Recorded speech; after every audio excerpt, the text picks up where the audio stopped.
So actually, the way Andrew and I first met was in grade 6. We were in the same homeroom class, and it was love at first sight. It was.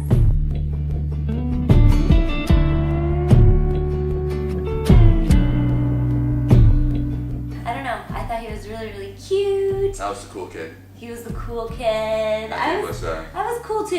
I wore fluorescent clothes, and I always had my hair in a ponytail.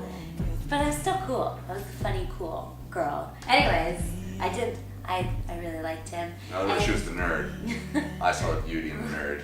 It's true.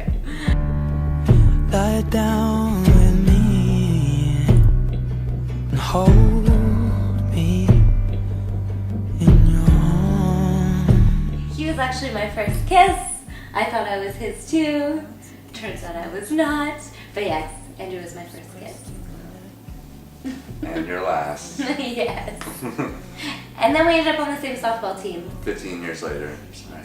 In between that time, we didn't really, different groups of friends, went through high school and college, university. Yeah. She moved, I moved, and we just ended up on the same softball team. And aww. It's like a heart. Look at that.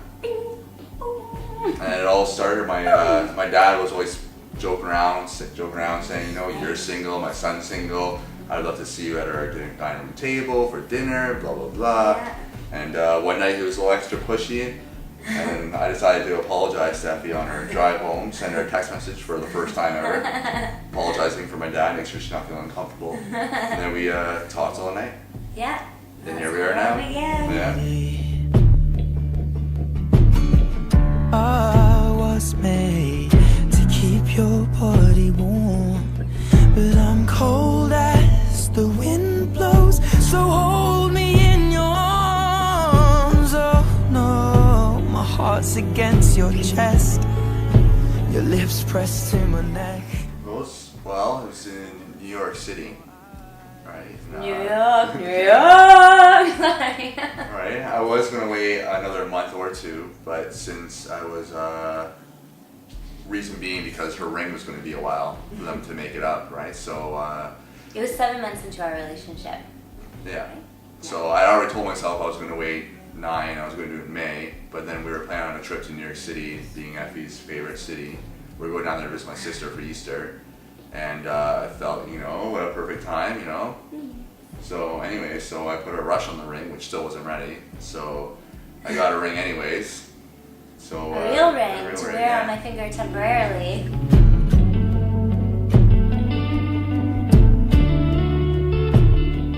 It all started off, we went to the airport first, and we forgot Effie's passport, which was We quite the forgot, issue, yes. right? So that was quite the panic. The whole time my nerves were, you know, going crazy because I had the ring with me 24/7. I didn't tell a single soul, not even my mother. Yeah, and we almost missed the flight. Yeah, so. Just made it in time. But we got there, and Yeah. the next day we went into the city, started off the Broadway play, saw Spider-Man. Spider-Man, very nice matinee show. And then we had a reservation for dinner at the Marriott Marquis Hotel.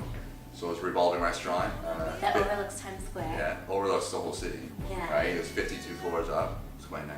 Right? Yeah. Anyways, we got into a little kerfuffle, and I almost didn't go to dinner. So Andrew convinced me. He said, "Let's just go have a couple of drinks." I was saying whatever I could say to get her to go to dinner. At that point, it was, Yeah. man, I got a ring in my pocket. I got this reservation. I had no idea. Right? So anyway, Anyways. got her to go to dinner. Yeah. Obviously, right? And he didn't order a drink. He ordered a bottle of wine, which really helped. Yeah. Drink that bottle of wine in record timing. We Right, did. Order another. Right. And then, anyways, the dessert menu came eventually, and the last item on the menu was written there was to be the future Mrs. Andrew Poole. Right? 'Cause I called the restaurant way prior and got them to special make that up. So. Yeah, it was awesome. I started reading all of the different options on the dessert menu, and I got to like the 5th option down, and it was New York cheesecake, and I was like, "What? Cheesecake? I know what I'm getting." And he's like, did you read through all your options? Are you sure you want the cheesecake? I'm like, "Babe, it's cheesecake. Can't go wrong." He's like, "You should probably read the rest of the dessert menu." So I looked down at the bottom, and yeah, sure enough, the last option was to be the future Mrs. Andrew Poole. And you were, I remember when you saw it, you're like, what is, and then I just slipped down in my chair. Yeah. Onto the old one knee, and You got down on the old knee. yeah. Yeah. And that was that. She said yes. I did. Yeah. And then the rest of the night we just laughed and cried and laughed and cried and kissed a lot. Falling in love.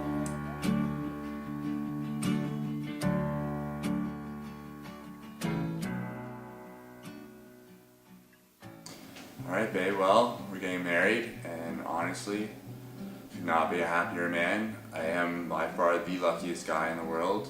Andrew, who would have thought that 15 years ago we would end up here today getting married? I still can't believe it, but I'm so grateful every day that life has brought us back together. You know, I've loved you since day one, and you know that. You're a one of a kind, and just waking up every morning next to you just starts my day off. It couldn't be better. We're making this video that we're definitely going to be watching after we get married as newlyweds, again with our kids, and that's so exciting for me because it just reassures me that what we have together is forever. And you know, I will promise to love you and fall more in love with you every day. And it's just, I can't wait to start our lives together. You know, it's just overwhelming sometimes. You know, and I just can't wait to be standing up there, looking at you and just knowing I am the luckiest guy, and there's no one else that I'd rather have than you. And that makes me feel like the happiest and luckiest girl in the world. I love you. I love you. We'll take our time.